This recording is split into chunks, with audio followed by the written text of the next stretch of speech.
Welcome back. You're listening to Get Real, and I'm your host, Bob Gallagher. I'm joined in studio today by Erin Thomason with Ross Mortgage. Welcome to the show, Erin. Thank you. And Nancy Rogers of the Rogers and Mello team with Lair Realty Partners. Welcome to the show, Nancy. Thank you. And this is your second or third time back, right? You've done the show with us before. This is my second time. So you're an old pro now. Oh, yeah. So let's talk a little bit about the markets you cover. You're in Merrimack Valley, is that right? I'm in the Merrimack Valley, and basically it's a circle radius around Lowell, Massachusetts, Greater Gotcha. Lowell, Gotcha. anywhere from Tingsboro down to Billerica, over towards Methuen, Ayer, Groton, Pepperell, Westford, Lowell. So a pretty good size area. Pretty good size. Yeah, excellent, excellent. Now, we asked you onto the show today because we wanted you to talk to us about how you choose a realtor. Well, if you're thinking about buying or selling, because there's obviously a lot of options out there, and we kind of want to give the audience a sense of what they should be looking for when they're getting ready to buy or sell. That's a great topic because in today's world, I think there's too many options. Yeah, I would agree. You know, even if you want to buy a phone or anything you want to buy, a car, a phone, computer, anything. there's just too many options, and I think it overwhelms people and it confuses people, and then they don't know how to focus in on the right person for them. Mm-hmm. So yeah, that's a very important subject because you're going to be working with your realtor if you're selling your home or buying a home anywhere from 2 to 6 months, generally speaking. And you really want to feel confident that you're getting the expertise and the service you deserve, and you want to get along with that person as well. Yeah. So it's got to be a personality match. Exactly. Yeah. So let's say I'm thinking about selling a house, and I mean, where do I start? I mean, usually people think, well, I got to interview a few agents and then make my decision from there. What question should I be asking in order to make the best decision? Okay. I think you really want to look for somebody that's experienced. Right. And once you're meeting with them, you want to look for somebody with good communication, good negotiating skills, a good listener, and a good way to know that is if they're asking you lots of questions. Mm-hmm. Because if they're not asking you questions and trying to dig into your needs, and they're just talking about themselves, that's a bad sign. Right. Right. And then I know a lot of people, because I deal with this as a loan officer myself, a lot of people think, well, you know, my brother's best friend from college's cousin just get into real estate. I guess I should talk to him.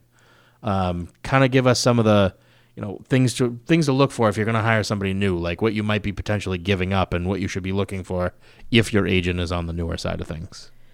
You're giving up a lot if you go with someone new, unless they're on a team. Mm-hmm. I'm a team leader. I have some newer agents on my team. Kate Duffy's been with me now a little over 2 years. And when she first started, she had me to guide her. Mm-hmm. She still has me to guide her. So as long as they're on a team with an experienced team leader, that's going to make a big difference if you go with somebody new. Mm-hmm. If you just go with somebody new that has not been through training and doesn't have a mentor to guide them, you're going to be sorry. And there are things that could happen that will be a nightmare for you. Right. I can actually give a perfect example. Yeah, please do.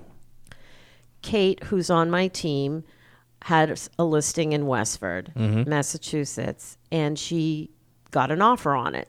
So she came to me for assistance to go over the offer. And they had a condo under agreement in Worcester. So I told her, you need to get a copy of their agreement on their condo in Worcester and that buyer's qualifications. Mm-hmm. So she got that, and we sat down and we started going over it with her. And one of the first things I noticed was that buyer of the condo in Worcester, it was contingent upon the sale of their house in somewhere in Western Mass. And I said to Kate, okay, what are they selling? We looked it up. It had been on the market already for several months.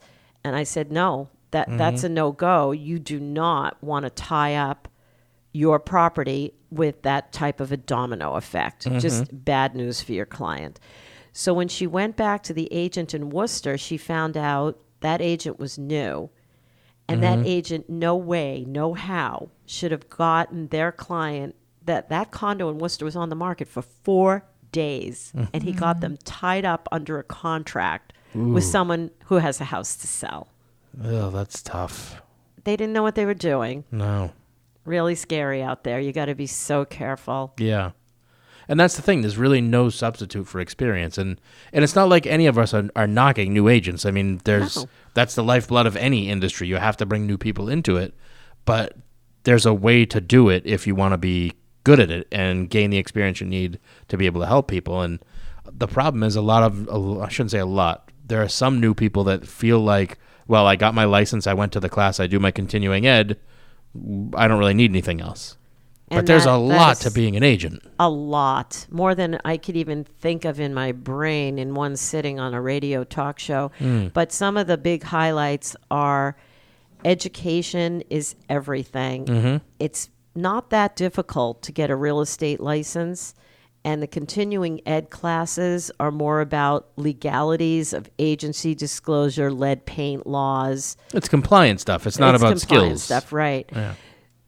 So when you're new in the business, you really have to get involved and invest in yourself. It's a self-employed career. Yes. It's straight commission. There's no paycheck. And you have to have some money to invest in yourself on education that's outside the box. Right. And a lot of agents don't have the money, the time, or the desire to do it. And those are the agents that are going to suck. I don't know how else to say it. Yeah. They're going to suck. Yeah. And they're going to torture you, the consumer, in the long run.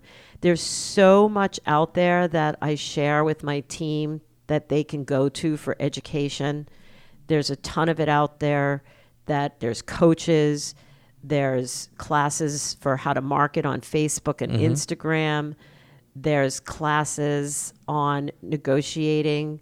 There's classes on current market conditions and how to help your buyer win the bid. There's endless amounts of resources, but you have to be a self-starter and go to them and pay for this and make a huge commitment that you're going to continue to do everything you possibly can to become an excellent agent and give your clients the best service that they deserve.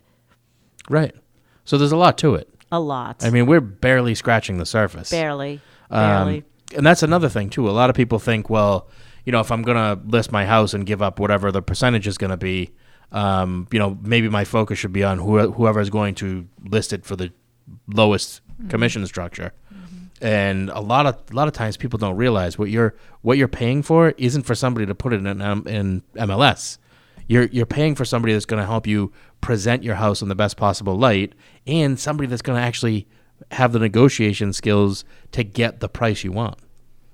You are absolutely right. And I have found over the years, there's always going to be the consumer that all they care about is what they're paying. They don't see the whole picture, and they never will. Sometimes they get lucky. Right. And it goes okay and closes. And most of the time, they learn the hard way. Yes. Because I have picked up the slack on several occasions from discount real estate agents where these people will come to me, usually by referral at that point. So-and-so told me to call you. I've been, I was listed with a discount real estate company and it really went awry. Can you help me? And some of the things that went on, I was just shaking my head. But these people went from refusing to pay more than 3.5% to paying what I charge and gladly paying it. And I brought all of them to a successful close within a reasonable amount of time. So unless you really understand or experience the difference, you won't get it. Right. But would you go? I mean, I know this is an extreme example, but if you go to see a doctor, are you going to shop price or shop experience? Yeah. If you have a medical matter. Well, Yeah. this is a huge financial matter Yes. in your life. And I know that I would gladly pay a little extra for better service and Right. experience and someone to lead me to the closing with the least amount of stress and Right. inconvenience. And I'll tell you something too. A skilled agent will get a better sale price for your house Yes. in the long run. Again, perfect example. I went on a listing appointment and I didn't get it. It went to a discount firm. These people were dead set stuck. They interviewed 4 agents and they were not paying more than X commission, which I wouldn't do. So they listed it with someone else. And of course, I followed what happened with it. Yes. And it went on the market, and it went on the market on a Thursday. It said all offers, if any, due Monday. I told one of my team members about the house because I knew they had a buyer for it. So when I went to her and said, hey, how'd you do with showing that property on C Street?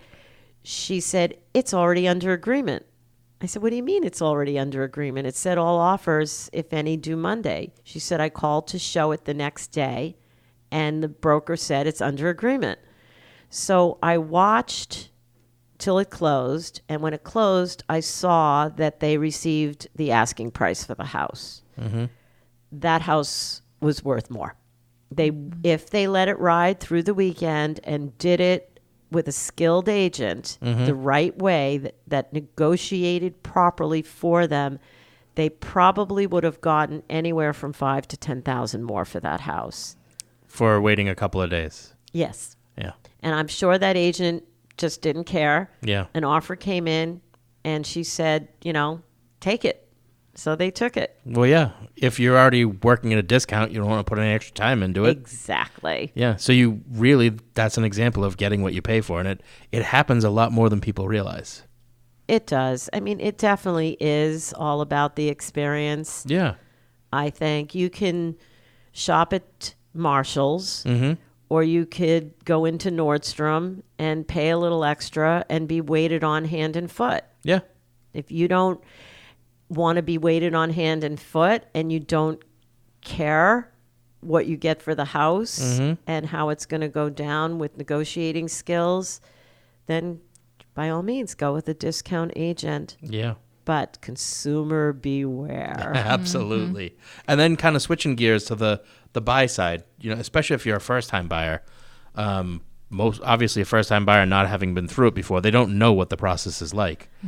The last thing you want to do is go to an agent who also has no idea what the process is like. Exactly. You really want a skilled agent, and you really want someone that's putting in the time for you. What I see as the most common mistake on both sides for the real estate agent and the consumer, we get the phone call. Hi, I'm calling on 1 C Street. I'd like to see it. Can you show that to me tomorrow at 3:00? Yes. Get there. Are you pre-approved? Yes. Okay, great. I'll see you there tomorrow at 3:00. And they hang up. And I'm like, what? Like, that makes me crazy because that's a disservice to the real estate agent. It's dangerous. And it's a disservice, more importantly, to the consumer. That's how you know right off the bat if you have an experienced, skilled, good agent. Because the first thing they should do is set up an appointment with you to come into the office. And we hear this all the time. Well, I just want to see the house. I don't want to come into the office. But you do. You're looking to buy a home. You're spending hundreds of thousands of dollars. And if that agent is asking you to come into the office, that's so you can interview each other. Make sure you're a good fit. And that agent can sit down with you and ask questions. What are you looking for? Are you handy? Would you do a fixer-upper? What's more important to you? Location. Do you need one level? Do you care about there's a million questions We want to go through, and it only really does take about 30 minutes Right. in an initial meeting with a buyer. And we go through the process with them so they know what's going to happen, when they're going to need the money that they're going to need, how it goes from start to finish, from closing, and then we find out truly what they're looking for. We have them give us their wish list, what they can live without, what's a must, and then we take it from there. And we go over what it's going to cost them Right. as well and make sure they're hooked up with a good, responsible, reputable lender. Like as Ross well. Mortgage, for like example. Ross Mortgage. They're awesome. They'll never let you down. That's right. Because, and that's, I'm glad you brought that up too. A lot of people that do choose the right agent, sometimes they don't listen to the advice the agent gives them. You know, going to the credit union somewhere down south that's offering a crazy rate for a day to save a few bucks a month and then end up closing later on your house, or worse, losing your house or your deposit because you couldn't close. You know, you definitely want to work with somebody local. Absolutely. You want to look with someone local. When someone's pre-approved with a lender through the internet, I won't accept that as a pre-approval, because I've seen too many horror stories go on where they'll just go online and You're not get alone in that pre-approved. either. Well, yeah, a lot of those online things, they just ask you, "What's your credit? What do you make?" Yeah. And that's it. Okay, And- you're and approved. They're in another state. Yes. And then the problems pop up and they're not, I'll give you another perfect example. I had a listing, beautiful home. The exterior needed a paint job very badly. Peeling paint, beyond peeling paint. Yeah. And I was a listing agent. Buyers 20% down, pre-approved with a big national bank. Am I allowed to mention names? We don't say names. Okay. Yeah. All right. So they're pre-approved with a big national bank that's all over the country. And the lender rep is in Texas. And I thought, oh, this isn't going to go well. Yeah, you know the second you heard that Exactly. it was over. So I called him, and I actually had a very nice conversation with him. I said, okay, this guy, he seems on the ball. He knows what he's doing, I believe. So we'll just go with it. Big mistake. The buyer was 20% down, conventional, and we find out last minute the lender doesn't want to do the loan because of the peeling paint. It's an old house. Yeah. So they're concerned with liability with lead. So I had them reach out to one of my preferred lenders right away. We closed in 2 weeks. Yeah. Nice. And that's the difference. That's why when you're paying somebody for their advice, you're best to take it. Exactly. And this whole hullabaloo cost them money.